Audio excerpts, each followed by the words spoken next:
with AAOIFI standards. That's the Accounting and Auditing Organization for Islamic Financial Institutions. So our mission today, for you listening, is to really dig into the principles guiding these commodity sales in formal markets.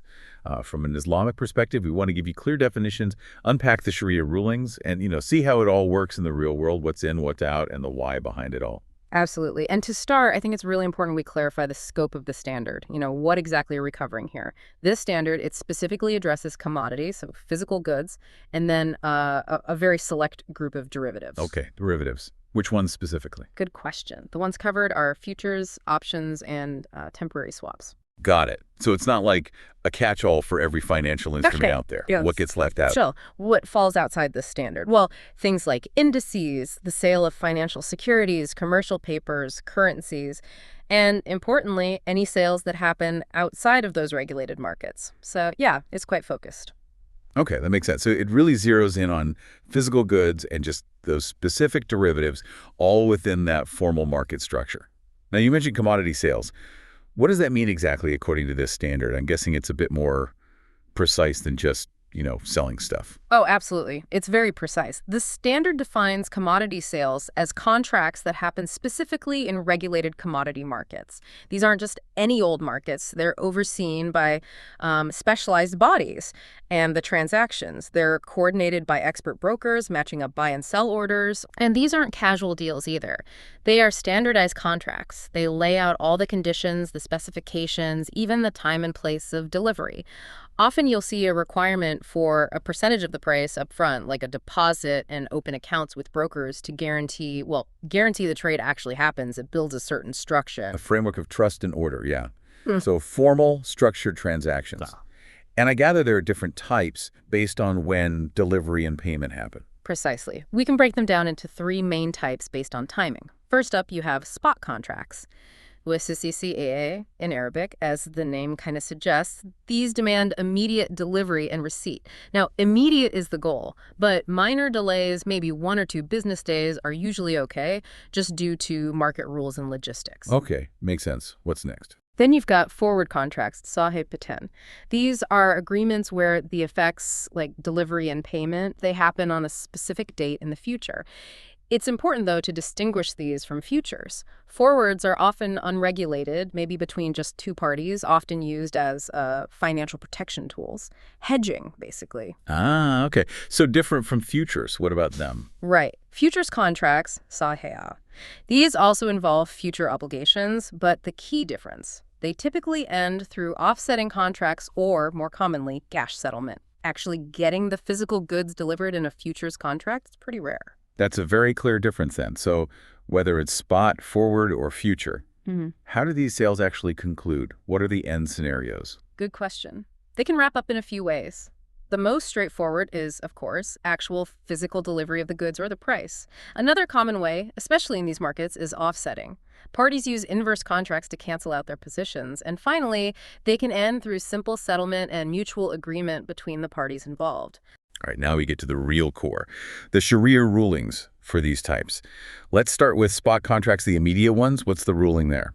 Okay, spot contracts. So I say, generally speaking, these are permissible, but, and this is important, under specific conditions. Okay, what are those? First, the item being sold, it has to actually exist, and it must be owned by the seller. And it needs to be specifically identified. You can't sell something vague or something you don't truly own or possess yet. You need proof documents showing existence, ownership, maybe serial numbers, that kind of thing. It's about certainty. Tangibility and certainty. Got it. What else? Second, the contract itself, it can't include any condition that stops the buyer from actually taking possession or forces them into settling by offsetting. The buyer has to have the real option to take delivery. And third, the price. It has to be current or immediate at the time the contract is made. Interestingly, if there's a slight delay in actually receiving that payment, like a day or 2 due to market norms, that doesn't invalidate the contract. The agreement is for immediate payment. Okay, that makes a lot of sense. It really prioritizes that tangible asset and clear ownership right from the start. What about forward contracts? You said they're often used for hedging. How does Shari'ah view them? Right, forward contracts, say in the Canadeva, these get a bit more complex. Generally, There are two scenarios where they are not permissible. The first is if the goods are described, fine, but the price is deferred, especially if it looks like a salam contract but without the key feature of salam, which is advancing the capital, the payment. Remind us what salam is again. Sure. Salam is a specific Islamic contract where you pay now for goods to be delivered later. It's an exception to the general rule against selling what you don't possess, allowed under specific conditions. So if you have a forward contract where the goods are described, but payment is deferred and it's not a proper salam contract because the capital isn't advanced, it becomes problematic. It risks becoming a debt-for-a-debt situation, which carries too much uncertainty, or gharar. Okay, so deferred price for described goods is tricky unless it's a proper salam. What's the other non-permissible scenario? The second one is selling a specific item not just described, but a particular identified item where both the delivery and the price are deferred.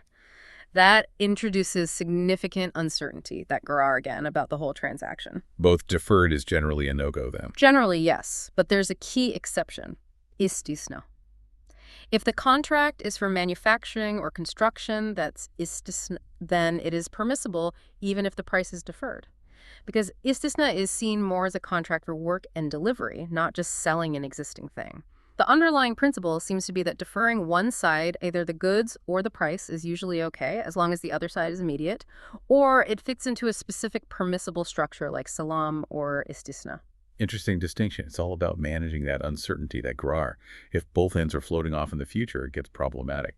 Okay, what about futures contracts? You said physical delivery is rare there. How does Shari'ah handle those? Yeah, futures contracts, CNSN, here the ruling is quite straightforward. They are not permissible in Shari'ah, not creating them, not trading them. Wow, okay. Why such a clear line? It boils down to a few core concerns.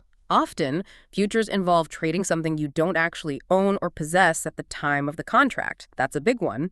Plus, the way they're predominantly settled in cash, combined with the high leverage often involved, introduces a significant element of that gharar excessive uncertainty or speculation.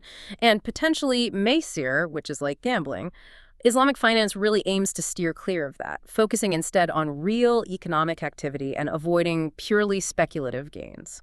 That's a very clear prohibition then, really rooted in those core principles of ownership, avoiding speculation, avoiding gambling. Okay, moving beyond those main contract types, what about other complex instruments? You mentioned options and swaps earlier. Indeed. Let's tackle options, or ATS. In option, by definition, gives someone the right, but not the obligation, to buy or sell something specific at a set price within a certain time. Crucially, only the seller of that right is bound. From a Shari'ah standpoint, creating or trading these kinds of options is not permissible. And the reasoning there, is it similar to the futures? It shares some concerns. The issue is that what's being bought and sold is essentially just a right detached from a tangible asset or service. This often involves gharar uncertainty about whether the right will even be valuable or exercised. And it can easily lead towards maysir or gambling if it's not directly linked to a real underlying transaction. Okay, so standard options are out. Are there alternatives that achieve similar goals but are compliant? Yes, absolutely. Shari'ah offers alternatives that provide flexibility but stay grounded in permissible principles. One way is using an earnest deposit, called enahe.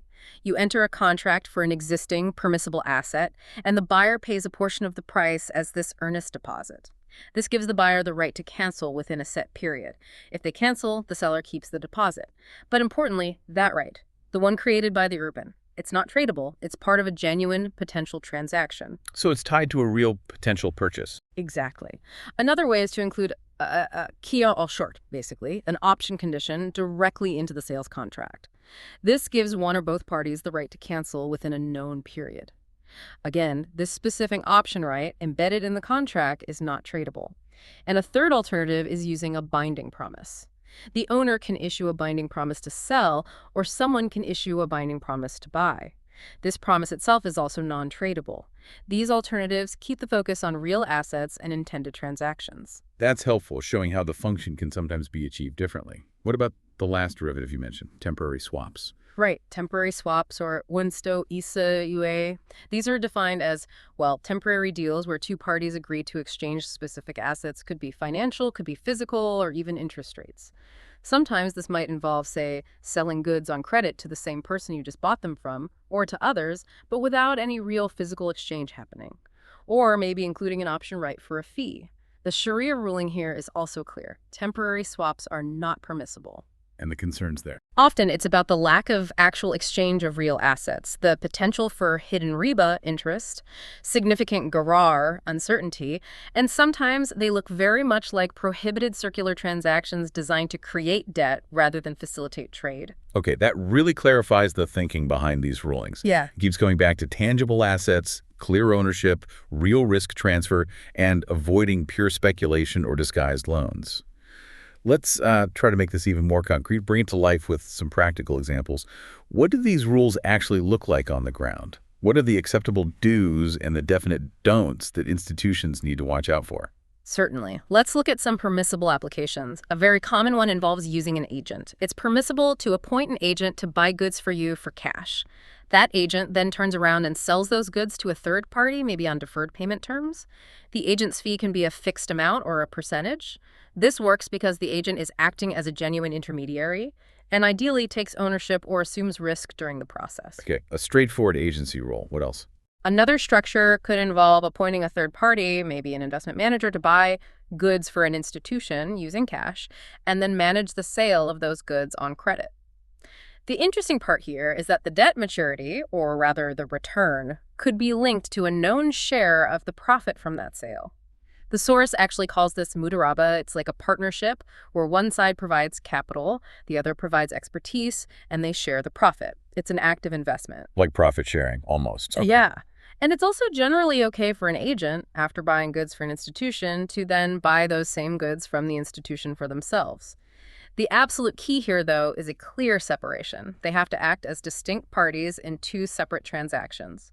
There needs to be independent offer and acceptance, maybe documented through notifications, to show the agent isn't just effectively buying from themselves while wearing two hats. Right. Clear separation is crucial to avoid conflicts. Crucial.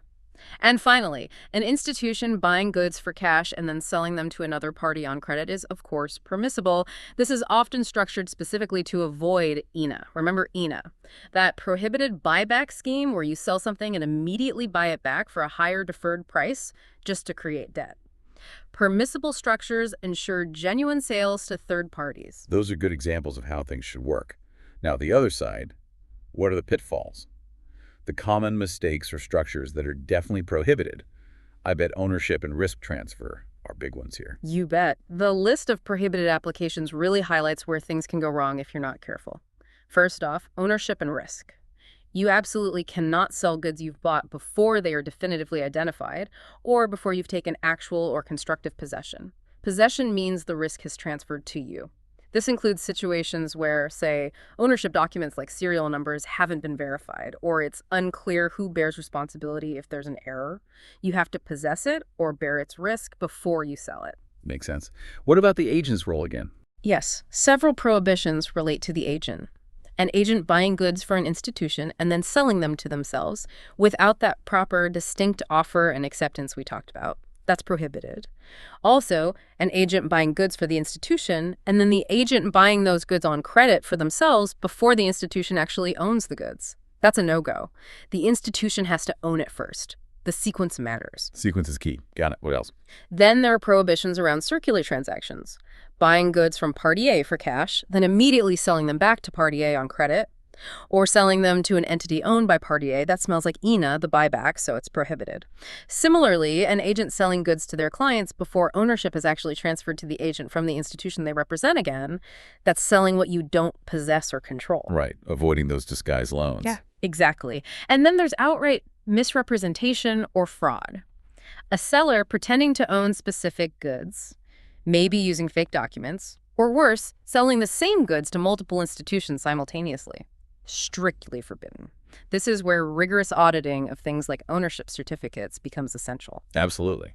Any others? Maybe around fees or buyer rights? Yes, definitely. Fee structures need transparency. Hiding the agent's commission by just rolling it into the total purchase price isn't allowed. It needs to be stated clearly, either added on or deducted.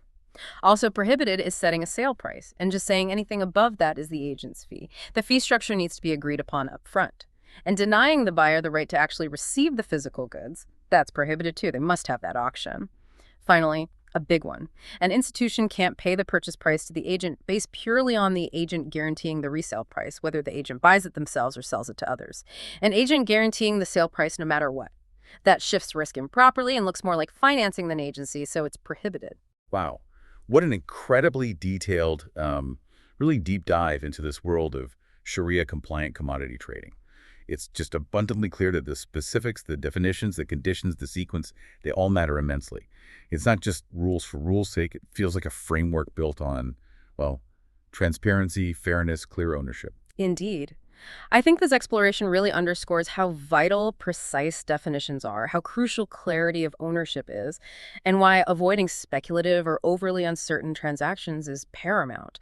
It's about ensuring compliance, yes, but also about fostering fair and stable markets. And, this makes me wonder, it raises a broader question, perhaps for you listening. When we see these kinds of rigorous ethical and structural guidelines within Islamic finance, this emphasis on tangible assets, on risk sharing, on clear disclosure, how might these very principles offer wider lessons? Could they inform approaches to enhancing transparency and stability in conventional global markets too, even for those not directly participating in Islamic finance? That is definitely something to chew on, for sure, regardless of your background. Well, thank you so much for walking us through that complex landscape, and thank you for joining us for this deep dive.